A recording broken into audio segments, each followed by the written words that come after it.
Halo everyone, halo semuanya, makasih udah nonton videonya. Kali ini tuh aku mau cerita soal hobi. Jadi kita tuh kan pasti masing-masing punya hobi. Ada yang gambar, lukis, nyanyi, menari, musik, masak, keterampilan dan lain-lainnya gitu ya. Jadi hobi orang beda hobinya. Atau mungkin ada yang sama, atau mungkin ada nggak sih orang yang nggak punya hobi gitu kan? Tapi setahu aku rata-rata orang pasti punya hobi deh. Entah itu cuman baca buku atau dengerin musik atau hobinya tidur atau hobinya makan gitu, oke? Nah, di sini aku mau cerita tentang gimana usia itu membawa hobi orang tuh jadi kayak berubah-berubah. Di zamannya aku kecil, aku tuh suka banget untuk nggambar, ngelukis, bikin cerita atau puisi, seneng banget waktu kecil. Nah, ketika aku udah SMP, SMA gitu, itu lagi hobi-hobinya karena dengerin musik terus jadinya kebawa untuk hobinya jadi ngeband gitu kan, ngeband, kumpul sama teman, rekrut teman, bikin band, ngulik-ngulik lagu, belajar lagu orang, musisi Indonesia atau luar, terus akhirnya belajar bikin lagu sampai bila-bilain pulang sekolah, malam-malam cari studio sampai zaman-zamannya aku sekolah itu dulu SMA itu zaman-zamannya studio tuh di mana-mana kayaknya banyak digandrungi sama orang, banyak banget disukai sama orang gitu kan. Nyari studio susah, apalagi kalau udah weekend itu pasti jadwalnya rata-rata penuh gitu. Itu studio band aku rumahnya sekitar Bekasi dan teman-temanku tuh rumahnya daerah Jakarta Timur. Nah, untuk nyari studio band tuh masih jauh, udah gitu kan zaman aku dulu SMA itu nggak ada kayak Grab, Gojek atau gimana gitu. Jadi bener-bener ngangkot, dan kalau enggak ya kalau punya motor syukur-syukur ya naik motor sendiri gitu. Tapi waktu itu aku sih naik angkutan umum gitu sampai dapatnya di mana, dekat rumah temanku, ya udah aku situ gitu. Dan akhirnya ya untuk ngeband itu ya tampilnya kayak di sekolahan sih, seringnya di sekolahan, acara-acara khusus di sekolahan kayak pentas seni lah, 17 Agustusan lah, atau apapun itu yang diadakan di sekolah, karena sekolahku termasuk yang aktif untuk ngadain pentas-pentas seni kayak gitu, selalu ada. Nggak cuma pentas seni sih, acara keagamaan, hari-hari besar Islam juga bikin acara juga, jadi bisa tetap ikutan berpartisipasi. Nah, waktu itu zaman sekolah itu kan ada yang ngeband, ada yang ngedance, macam-macam lah ya, banyak banget gitu kan skill dari teman-teman yang lain gitu. Nah, waktu itu aku nggak kepikir tuh untuk apaan tuh, kok ada cowok-cowok juga ngedance gitu kan, kok cewek-cewek ngedance seksi seksi seksi banget gitu kan tuh, gue belajar ngedance gimana itu. Terus aku sempat gimana kayak aneh awalnya ngeliat, iya ada cowok ngedance gitu kan. Terus udah gitu kan ngedance-nya kayak yang seksi-seksi gimana gitu kan, seksi-seksi kayak gimana. Terus cowoknya satu, ceweknya empat, atau cowoknya dua, ceweknya bisa lebih dari, atau cewek dua, cowok dua gitu kan. Nah, itu ngedance-nya kebanyakan modern dance ya. Jadi bukan yang tari tradisional. Kalau ngedance, kalau tari tradisional mungkin udah biasa ya, kayak jaipong sama cowok, terus tari apa ada cowoknya juga gitu, tari kecak kayak Bali gitu kan. Nah, ini modern dance yang kostumnya bikin sendiri, gerakan bikin sendiri, dan itu aku nanya, ih cowok kok ngedance udah gitu pede loh sendirian itu, ceweknya lebih banyak daripada dia. Nah, setelah aku udah lulus SMA gitu kan, awalnya aku tuh kayak pertamanya tuh aku tahu satu genre musik ini, musik pop tapi dari Korea, Korean pop.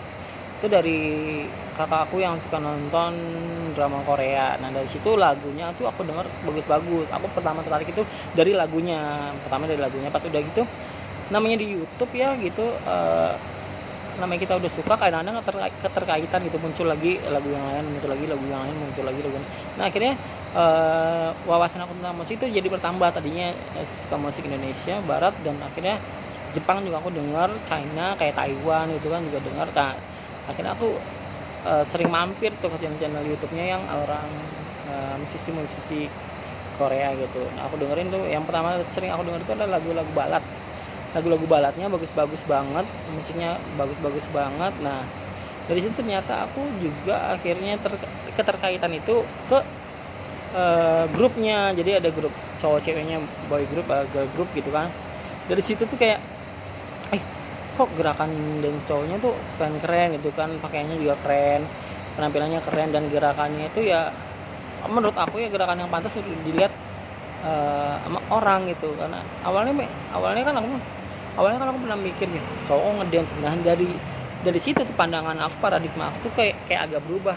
Ternyata kalau misalnya dibikin kayak gini tuh jadinya keren gitu loh. Ada cowok-cowok satu grup gitu kan, dance-nya energik, genre K-pop ini kayaknya bagus gitu ya. Itu selera orang sih, balik lagi ya. Cuman kalau aku pas ngeliat itu mungkin ada yang tetap nggak suka. Kalau aku pas ngeliat itu oke, open minded, aku bilang itu bagus kok kayak gitu, pakainya bagus, gerakannya juga cowok bagus gitu, bisa diterima lah dengan apa yang selama ini aku lihat di musik-musik yang lain atau dance yang lain tuh. Nah dari situ nggak tahu, pokoknya singkat cerita, nanti aku bakal cerita lagi di video selanjutnya. Pokoknya singkat cerita, aku ketemu sama orang, diajakin untuk join di komunitas dia, akhirnya aku join di komunitas K-pop. Nah di komunitas K-pop itu aku ternyata pertama kali yang aku lakukan adalah nge-sing cover. Jadi aku sing cover lagu-lagu Korea, tapi lagu-lagunya yang ballad gitu, yang sedih-sedih gitu. Dari situ ternyata aku diajakin lagi sama temanku untuk join di grup yang covernya bukan nyanyi tapi nge-cover dance. Nah dari situ aku tuh jadinya terjun di dunia dance cover awalnya.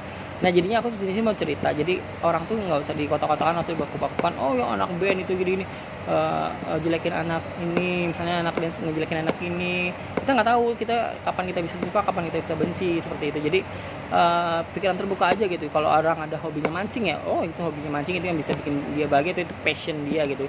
Jangan pernah menyalahkan, kita nggak tahu, mungkin ada kesenangan tersendiri di balik hobinya itu. Jadi jangan suka menjudge orang kalau hobinya begini, dia begini. Semua kan tanggung jawab orangnya masing-masing. Yang penting dia tidak merugikan orang lain, dan itu positif buat dirinya gitu. Jadi jangan pernah memandang sebelah mata gitu kepada orang. Dulu aku yang aku lakuin gitu. Aku anak dancer, aku anak cowok dancer. Kayak apaan sih kayak gitu? Maksudnya sama sekali di pandanganku nggak ada kerennya, yang ada ngeliatnya aneh gitu. Tapi takdir membawa aku ke yang lain, ternyata aku malah jadinya ngedance kan, ngedance K-pop dan nge-cover dance K-pop, Korean pop gitu. Kita nggak tahu ya kita masa-masanya kayak gitu. Nah dari situ aku cuma mau share di sini kepada kalian. Jadi kalau apapun yang orang lain kerjakan dan tidak merugikan kita, hobi apapun, yaitu kita lihat dari sisi positifnya aja gitu.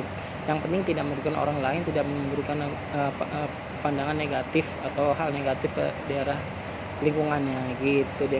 Jadi apapun hobi kamu, hobi kita, hobi kalian gitu, lakukan dengan serius, dengan baik, insya Allah sih bisa membawa kepada hal yang positif juga, seperti itu. Jadi apapun teman kita hobinya, kita jangan pernah memandang sebelah mata. Kita harus support, apapun juga hobi kita lakukan juga dengan baik, jangan sampai ngerugiin orang. Lepaskanlah pikiran-pikiran jelek orang itu, nggak usah kita terlalu pikirin, seperti itu. Oke, sekian cerita gue kali ini. Jangan lupa komen, like, share, dan subscribe. Bye bye.